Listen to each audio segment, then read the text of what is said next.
आज हम class 11 biology के चैप्टर 2 बायोलॉजिकल क्लासिफिकेशन को समझेंगे। ये चैप्टर बायोलॉजी में काफ़ी इम्पोर्टेंट है क्योंकि इसमें हम जानेंगे कि अलग-अलग टाइप्स के लिविंग ऑर्गेनिजम्स को साइंटिस्ट ने किस तरह क्लासिफाई किया और क्लासिफिकेशन की ज़रूरत क्यों पड़ी। हमारी अर्थ पर बहुत बड़ी वैरायटी में ऑर्गेनिजम्स पाए जाते हैं।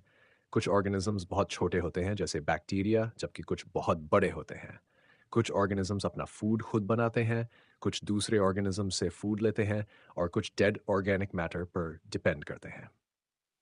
इसी तरह इनके सेल स्ट्रक्चर, बॉडी ऑर्गेनाइजेशन और रिप्रोडक्शन में भी काफ़ी डिफरेंस होता है। ऑर्गेनिजम्स को एक साथ स्टडी करना डिफिकल्ट है, इसलिए साइंटिस्ट ने सिमिलर फीचर्स वाले ऑर्गेनिजम्स को एक ग्रुप में रखा।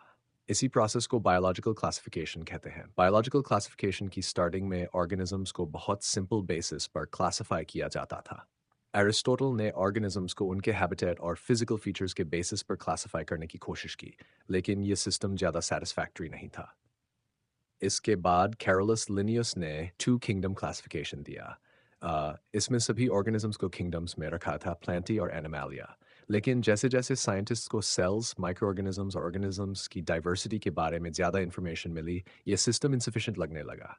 इसका एक मेजर रीज़न ये था कि बैक्टीरिया, फंगाई और यूनिसेलुलर ऑर्गेनिजम्स को सही जगह पर रखना डिफिकल्ट था।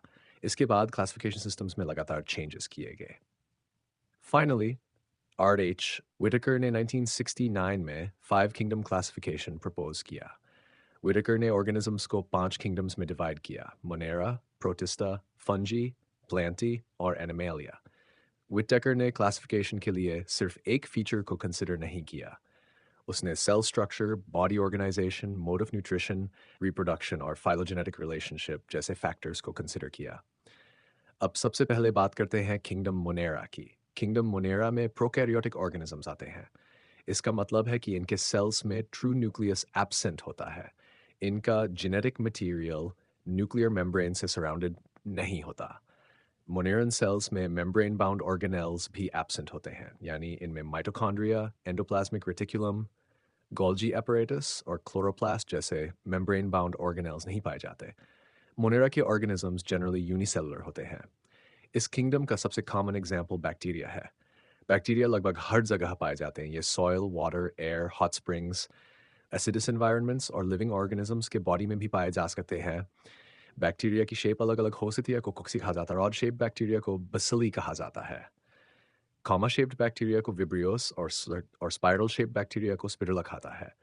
बैक्टीरिया की सेल वॉल जनरली प्रेजेंट होती है। मोस्ट बैक्टीरिया की सेल वॉल में पेप्टिडोग्लाइकन प्रेजेंट होता है। कुछ बैक्टीरिया में फ्लैजेला भी पाए जाते हैं। फ्लैजेला मूवमेंट में हेल्प करते हैं।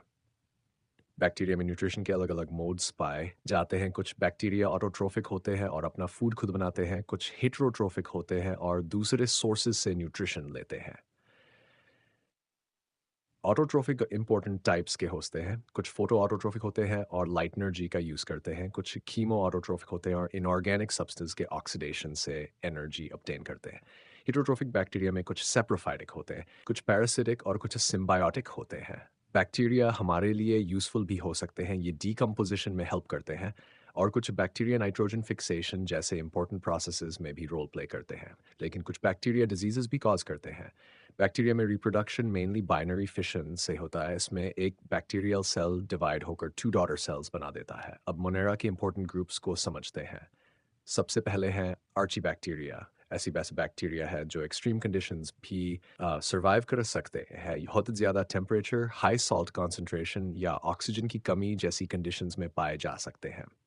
आर्कीबैक्टीरिया की सेल वॉल दूसरे बैक्टीरिया से डिफरेंट होती है। इनकी सेल वॉल में नॉर्मल यूबैक्टीरियल टाइप का पेप्टाइडोग्लाइकन एब्सेंट होता है। आर्कीबैक्टीरिया के इंपॉर्टेंट एग्जांपल्स में मेथेनोजेंस, हेलोफाइल्स और थर्मोएसिडोफाइल्स आते हैं। मेथेनोजेंस ऐसे एनवायरनमेंट्स में पाए जाते हैं जहां ऑक्सीजन बहुत कम या एब्सेंट होती है। ये मार्शी एरियाज में पाए जा सकते हैं और कुछ रूमिनेंट एनिमल्स जैसे कैटल के गट भी पाए जाते हैं। मेथेनोजेंस मेथेन प्रोडक्शन में इंपॉर्टेंट रोल प्ले करते हैं। हेलोफाइल्स बहुत ज़्यादा सॉल्ट कॉन्सेंट्रेशन वाले एनवायरनमेंट्स में सर्वाइव कर सकते हैं। थर्मोएसिडोफाइल्स हाई टेम्परेचर और एसिडिक कंडीशंस में पाए जाते हैं। अब आते हैं यूबैक्टीरिया पर। यूबैक्टीरिया को कॉमनली ट्रू बैक्टीरिया कहा जाता है। इनकी सेल वॉल जनरली पेप्टिडोग्लिकन की बनी होती है। यूबैक्टीरिया में अलग-अलग टाइप्स के न्यूट्रिशन मोड्स पाए जाते हैं। इनमें फोटोसिंथेटिक, कीमोसिंथेटिक और हेटेरोट्रॉफिक बैक्टीरिया शामिल हो सकते हैं। यूबैक्टीरिया का एक इम्पोर्टेंट ग्रुप है साइनोबैक्टीरिया। साइनोबैक्टीरिया को कॉमनली ब्लू ग्रीन एल्गी भी कहा जाता है, लेकिन ध्यान रखना है कि ये एक्चुअली बैक्टीरिया है। इनमें क्लोरोफिल प्रेजेंट होता है और ये फोटोसिंथेसिस कर सकते हैं। साइनोबैक्टीरिया यूनिसेल्यूलर, कॉलोनियल या फिलामेंटस फॉर्म्स में पाए जा सकते हैं। इनमें से कुछ साइनोबैक्टीरिया नाइट्रोजन फिक्सेशन भी कर सकते हैं। नाइट्रोजन फिक्सेशन के लिए कुछ स्पेशलाइज्ड सेल्स पाए जाते हैं जिन्हें हेट्रोसिस्ट्स कहा जाता है।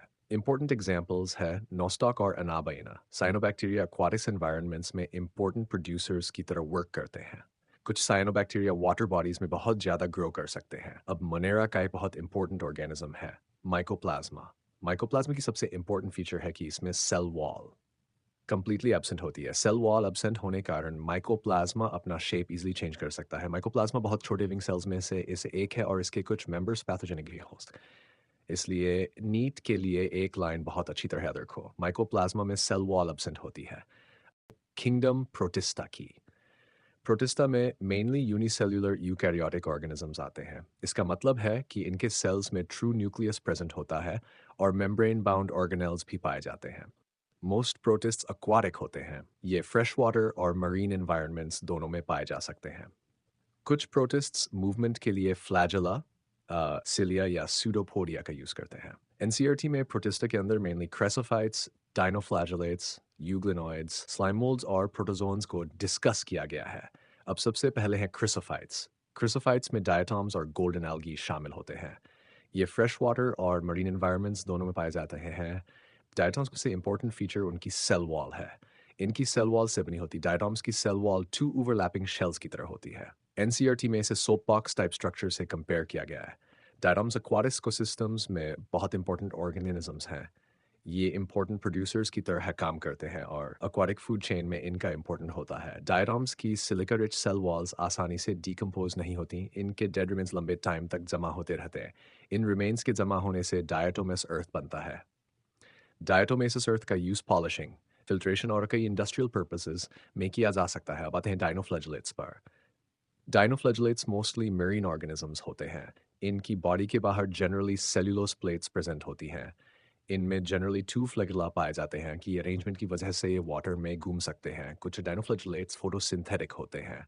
कुछ डाइनोफ्लैजेलेट्स की पॉपुलेशन अचानक बहुत ज़्यादा बढ़ सकती है। इसकी वजह से सी वाटर का कलर रेड दिखाई देने लगता है। इस फिनोमेनॉन को रेड टाइड कहा जाता है। रेड टाइड हार्मफुल हो सकती है क्योंकि जो डाइनोफ्लैजेलेट्स टॉक्सिक सब्सटेंसेस प्रोड्यूस करते हैं। ये टॉक्सिन्स फिशेस और दूसरे मरीन ऑर्गेनिजम्स को नुकसान पहुंचाते हैं। अब यूग्लिनॉइड्स मेनली फ्रेश वाटर में पाए जाते हैं। इनकी एक इम्पॉर्टेंट फीचर है कि इनके आसपास सेल वॉल एब्सेंट होती है।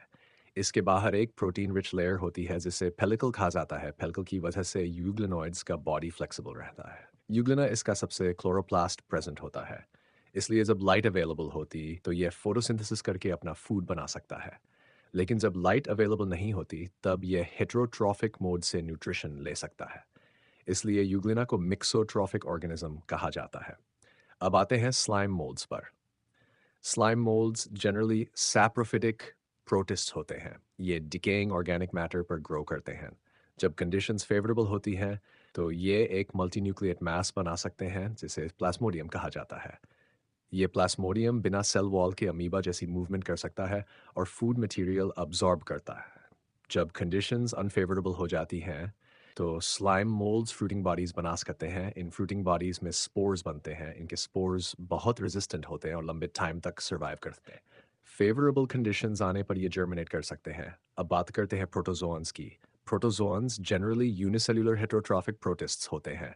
इनमें कई organisms animal like characteristic show करते हैं। प्रोटोजोन्स को उनके लोकोमोटरी स्ट्रक्चर्स और लाइफस्टाइल के बेसिस पर अलग अलग ग्रुप्स में स्टडी किया जाता है। अमीबॉइड प्रोटोजोन्स में मूवमेंट और फूड कैप्चर के लिए सूडोपोडिया पाए जाते हैं। अमीबा इसका कॉमन एग्जाम्पल है। कुछ अमीबॉइड प्रोटोजोन्स मेरीन एनवायरनमेंट्स में भी पाए जाते हैं। इसके बाद आते हैं फ्लैजेलेटेड प्रोटोजोन में मूवमेंट के लिए फ्लैजेला प्रेजेंट होते हैं। ट्राइपेनोसोमा इसका इंपॉर्टेंट एग्जाम्पल है। ये पैरासाइट है और स्लीपिंग सिकनेस से एसोसिएटेड है। इसके बाद आते हैं सिलिएटेड प्रोटोजोन्स। इनके बॉडी सरफेस पर बहुत सारे शॉर्ट हेयर लाइक स्ट्रक्चर्स पाए जाते हैं जिन्हें सिलिया कहते हैं। सिलिया मूवमेंट और फूड कैप्चर दोनों में हेल्प कर सकते हैं। पैरामीशियम इसका इंपॉर्टेंट एग्जाम्पल है। इसके बाद आते हैं स्पोरोजोन्स, इनमें generally specialised locomotory structures absent होते हैं। प्लाज्मोडियम इसका इंपॉर्टेंट एग्जाम्पल है। प्लाज्मोडियम मलेरिया डिजीज से एसोसिएटेड पैरासाइट है। आते हैं किंगडम फंगे पर। फंगाई एक बहुत इंपॉर्टेंट ग्रुप है। फंजी जनरली यूकैरियोटिक, हेटेरोट्रॉफिक और नॉन ग्रीन ऑर्गेनिजम्स होते हैं। इनमें क्लोरोफिल एब्सेंट होता है, इसलिए फोटोसिंथेसिस नहीं कर सकते। फंजी अपना न्यूट्रिशन दूसरे सोर्सेज से ऑब्टेन करते हैं। इनमें मेनली सैप्रोफिटिक न्यूट्रिशन पाया जाता है। कुछ फंजी पैरासिटिक होते हैं और कुछ दूसरे ऑर्गेनिजम्स के साथ सिम्बायोटिक रिलेशनशिप भी बनाते हैं। फंजी का body generally thread like structures से बना होता है। इन लाइक स्ट्रक्चर्स को हाइफाई कहा जाता है। बहुत सारी हाइफी मिलकर एक नेटवर्क बनाती हैं, इसे माइसीलियम कहा जाता है। कुछ फंगी में हाइफाई के बीच क्रॉस वॉल्स प्रेजेंट होती हैं, इन्हें सेप्टा कहा जाता है और ऐसी हाइफाई को सेप्टेट हाइफ कहते हैं। कुछ फंगी में एब्सेंट होते हैं, ऐसी हाइफाई को असेप्टे या कोइनोसाइटिक हाइफाई कहा जाता है। फंगी की सेल वॉल मेनली चाइटिन और अदर कॉम्प्लेक्स पॉलीसैकेराइड से बनी होती है।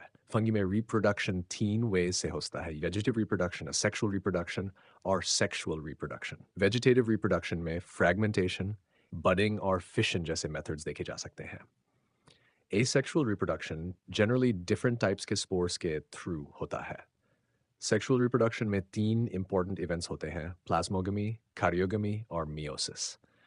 प्लाज्मोगमी में 2 कंपैटिबल सेल्स के साइटोप्लाज्म का फ्यूजन होता है। इसके बाद कैरियोगमी में 2 न्यूक्लियाई का फ्यूजन होता है। इसके बाद मियोसिस होता है, जिससे हैप्लॉइड कंडीशन वापस एस्टैब्लिश होती है। फंजी की क्लासिफिकेशन में एनसीईआरटी मेनली 4 ग्रुप्स को डिस्कस करता है। ये है फाइकोमाइसीट्स, एस्कोमाइसीट्स, बेसिडियोमाइसीट्स और ड्यूटरोमाइसीट्स। अब बात करते हैं फाइकोमाइसीट्स की।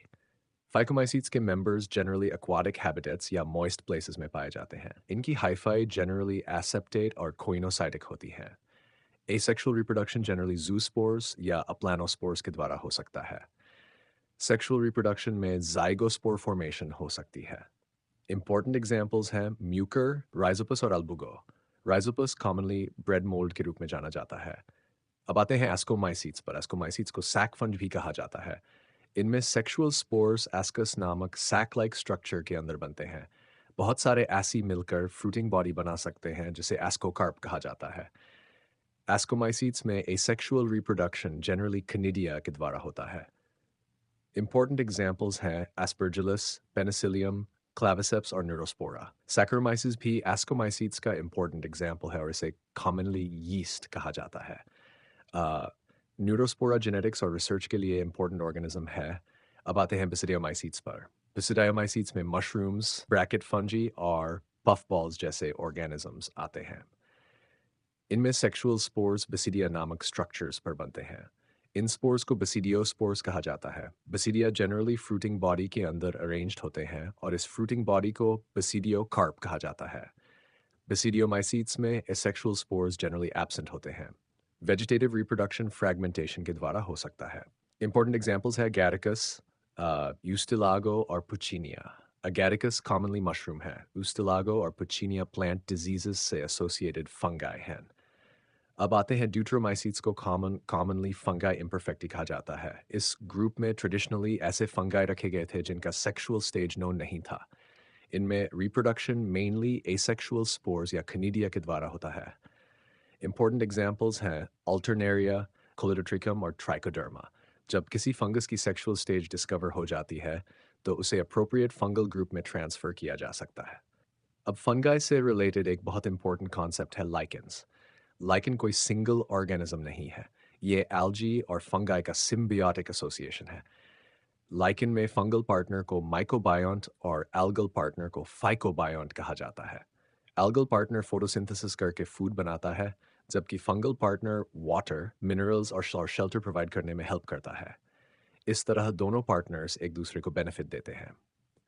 लाइकेंस को एयर पोल्यूशन के गुड इंडिकेटर्स माना जाता है, क्योंकि ये पोल्यूटेड एरियाज में जनरली ग्रो नहीं कर पाते। वायरसेस ऐसे इन्फेक्शियस एजेंट्स हैं जो सेल्यूलर ऑर्गेनिज्म से काफ़ी डिफरेंट होते हैं। इन्हें 5 किंगडम क्लासिफिकेशन में प्रॉपरली प्लेस करना डिफ़िकल्ट है, क्योंकि वायरसेस असेल्यूलर होते हैं, यानी इनका कोई प्रॉपर सेल्यूलर स्ट्रक्चर नहीं होता। वायरस में जेनेटिक मटेरियल के रूप में डीएनए या आरएनए प्रेजेंट होता है। इसके बाहर एक प्रोटेक्टिव प्रोटीन कोट होता है, जिसे कैप्सिड कहा जाता है। कैप्सिड छोटे प्रोटीन यूनिट से बना होता है, जिन्हें कैप्सोमियर्स कहते हैं। वायरस अपने आप फूड नहीं बना सकता और न ही इंडिपेंडेंटली रिप्रोड्यूस कर सकता है। ये किसी सूटेबल लिविंग होस्ट सेल के अंदर जाकर होस्ट सेल की मशीनरी का यूज़ करके अपनी कॉपीज़ बनाता है। इसी वजह से वायरसेस को ऑब्लिगेट इंट्रासेल्युलर पैरासाइट्स कहा जाता है। वायरस की स्टडी में टोबैको मोज़ेक वायरस यानी टीएमवी काफ़ी इंपॉर्टेंट है। डिमिट्री एवनोव्स्की ने टोबैको प्लांट्स में एक इन्फेक्शियस एजेंट के बारे में एविडेंस दिया था जो बैक्टीरिया रिटेनिंग फिल्टर से पास कर सकता था। बाद में एमडब्ल्यू बेजरिंग ने इस एजेंट पर फर्दर स्टडीज़ की। डब्ल्यू एम स्टैनली ने टोबैको मोज़ेक वायरस को क्रिस्टलाइज किया। वायरसेस प्लांट्स, एनिमल्स और बैक्टीरिया को इन्फेक्ट कर सकते हैं। जो वायरसेस बैक्टीरिया को इन्फेक्ट करते हैं उन्हें बैक्टीरियोफेजेस कहा जाता है। अब आते हैं वायरॉइड्स पर। वायरॉइड्स वायरसेस से भी ज़्यादा सिंपल इन्फेक्शियस एजेंट्स हैं। इनकी डिस्कवरी टीओ डायनर ने की थी। वायरॉइड में केवल एक बहुत स्मॉल सर्कुलर आरएनए मॉलिक्यूल होता है। इसकी सबसे इंपॉर्टेंट फीचर यह है कि इसके अराउंड प्रोटीन कोट एब्सेंट होता है। यानी वायरस और वायरॉइड का मेन डिफरेंस याद रखो। वायरस में न्यूक्लिक एसिड के साथ प्रोटीन कोट प्रेजेंट होता है, जबकि वायरॉइड में स्मॉल सर्कुलर आरएनए होता है और प्रोटीन कोट एब्सेंट होता है। वायरॉइड्स मेनली प्लांट्स में डिजीजेस कॉज करते हैं। अब बात करते हैं प्रायॉन्स की। प्रायॉन्स इन्फेक्शियस एजेंट्स हैं जो मिसफोल्डेड प्रोटीन से बने होते हैं। इनकी सबसे इंपॉर्टेंट बात यह है कि इनमें न्यूक्लिक एसिड एब्सेंट होता है, इसलिए तीनों को इस तरह याद कर सकते हो। वायरस डीएनए या RNA plus protein coat, viroid small circular RNA plus no protein coat, prion, infectious protein, plus no nucleic acid.